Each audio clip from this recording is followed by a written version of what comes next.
नमस्कार मंडळी, आज आपण बनवत आहोत शेवयाचा उपमा। आपण मुलांच्या टिफिनला देऊ शकतो किंवा ब्रेकफास्टसाठी खाऊ शकतो। कढईमध्ये मी तेल घेतलेलं आहे, 1 चमचा तूप घेतलेला आहे आणि आपण त्याच्यामध्ये शेंगदाणे घेतलेले आहेत।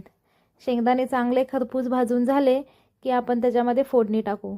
मोहरी टाकलेली आहे, जिरे टाकलेले आहेत, मिरची, कोथिंबीर, तुम्ही कढीपत्ता असेल तोही टाकू शकता। माझ्याकडे नव्हता म्हणून मी नाही टाकला। स्वीट कॉर्न, वाटाणे टाकलेले आहेत मी थोडेसे, कांदा टाकलेला आहे आणि टोमॅटो टाकलेला आहे।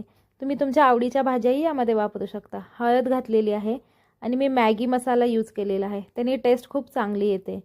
लिंबू पिळलेला आहे, थोडंसं साखर आणि गरम पाणी घातलेलं आहे, मीठ घातलेलं आहे। मी इथं भाजलेल्या 1 वाटी शेवया घेतलेल्या आहेत। 1 वाटी शेवया असेल तर 2 वाटी पाणी घ्यायचं आहे आणि आता हे 5 ते 7 मिनिटं झाकून शिजवायचं आहे। हा बघा, आपला उपमा रेडी झालेला आहे। आपण ब्रेकफास्टलाही खाऊ शकतो। हा खूप छान लागतो, एकदा ट्राय करून बघा। रेसिपी आवडली तर माझ्या चॅनेलला लाईक, शेअर, सबस्क्राईब करा। आपला उपमा रेडी आहे। हा मी माझ्या मुलाच्या टिफिनमध्येही दिलेला आहे, तुम्ही बघू शकता। थँक्यू।